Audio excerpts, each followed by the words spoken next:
jamaah. Alhamdulillah. Alhamdulillahirrabbilalamin. Masih di Islami Twinda, jamaah Islami Twinda yang dirahmati Allah. Mungkin saya ingatkan lagi, hari ini kita sedang membahas tentang tema yang bagus banget buat kita semuanya. Temanya adalah sunnah berjuta pahala sebelum sholat. Alhamdulillah. Nah sekarang kita lanjutkan lagi tadi pertanyaan sama guru kita Habib Muhammad Syahab nih.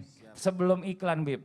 Nah katanya berikutnya apaan lagi nih ya, amalan sunnah yang dibilang ini berjuta pahalanya bahkan kalau kita sholat sendiri. Baik itu laki-laki ataupun perempuan. Apaan Bib yang berikut? Jangan sampai ditinggalin katanya gitu. Mohon izin Bib. Bismillahirrahmanirrahim. Seperti menyambung apa yang dibahas sama guru kita Ustadz Maulana. Artinya walaupun kita sholat sendiri, misalnya sholatnya telat gitu kan. Sholat telat, jadi misalnya di masjid sudah sholat, kita nggak sempat ke masjid, kita sholat di rumah. Disunnahkan adzan atau tidak? Itu tetap disunnahkan adzan. Jadi tetap disunnahkan adzan. Yusannu fihil adzan wal iqamah, disunnahkan adzan dan iqamat fi sholatil maktubat wal jum'ah. Di sholat yang 5 waktu dan sholat Jumat tetap disunnahkan adzan dan iqamah. Kemudian ada yusannu fihil adzan, yusannu fihil iqamah dunal adzan. Ada yang disunahkan cuma iqamat tanpa adzan. Seperti apa? Seperti orang jamak sholat. Jamak sholat dan ketinggalan sholat. Orang jamak sholat, jamak, gosor itu jamak. Kan sholat keduanya itu disunahkan iqamat.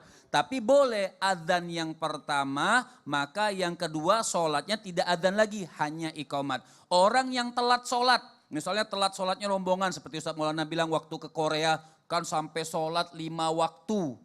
Ya, Betul. 5 waktu tertinggal, maka yang pertama saja adzan, kedua yang kodok kedua, kodok ketiga, kodok keempat, kodok kelima itu hanya iqamat saja, tidak semua sholatnya itu semua adzan. Kemudian ada yusannu fihil nida, tadi seperti Ustaz Maulana katakan, yusannu fihil nida dunal adzan wal iqamah, disunahkan nida saja seperti sholat sunnah yang disyariatkan untuk berjamaah. Sama sholat sunnah yang tidak disyariatkan buat jamaah, tidak ada iqamat, tidak ada adzan, tidak ada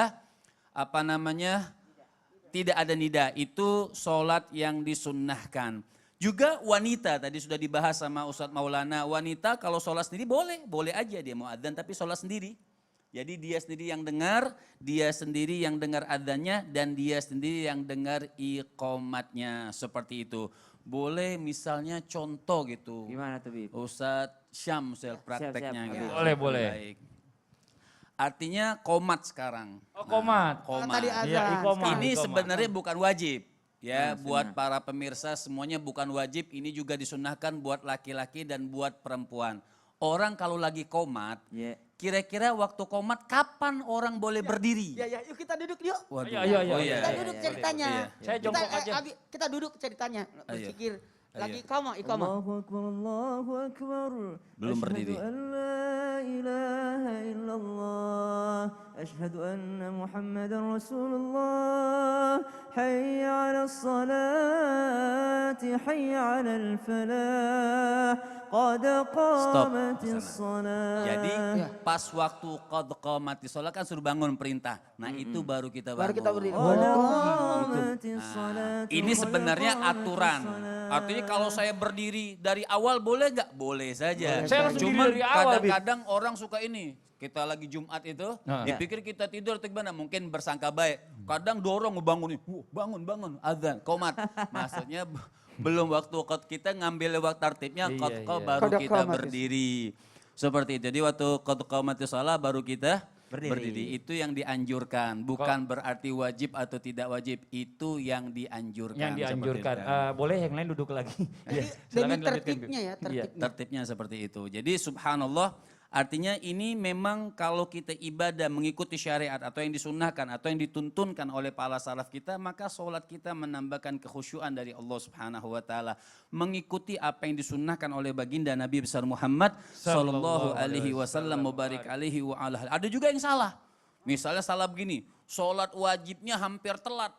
Oh sunnah nih harus azan, dia azan dulu ya habis sholatnya kan gitu. Artinya dilihat juga sikon, dilihat kondisi, enggak ini sunnah. Pokoknya jadi waktu dia melakukan sholat, waktunya sudah mepet nih, maka dia boleh tidak melakukan adzan dan iqamat, dia langsung melakukan sholat fardu.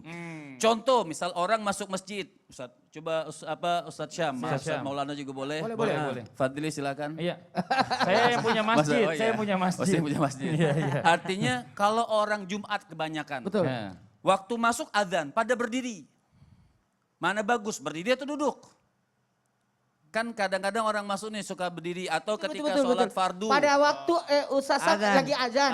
Lagi Kita lagi azan, masuk, Ustaz. Ustaz Sam lagi azan. Aku baru masuk masjid. Nah, kan pada berdiri semua nggak duduk tuh. Mana yang afdol? Tentunya sebenarnya lebih bagus mungkin kita kan menunggu orang selesai adzan untuk melakukan sholat tahiyatul masjid. Betul. Jadi kalau duduk lagi, kalau bangun, itu ada yang mengatakan sudah gugur tahiyatul masjidnya. Maka ditunggu dulu adzan selesai, silahkan dia sholat tahiyatul masjid. Masya Allah. Jadi semua ada aturan. Jadi bukan berarti, oh kenapa ke orang itu kok berdiri semua lagi adzan berdiri dan nggak duduk, supaya lebih simpel saja ketika dia adzan nggak duduk dulu, dia berdiri supaya bisa melakukan sholat sunnah. Kalau orang di dalam toilet, gimana? Apa bisa menjawab azan? Itu lagi. Orang di dalam toilet menjawab adzan boleh atau tidak? Boleh, tapi dalam hati. Dalam hati.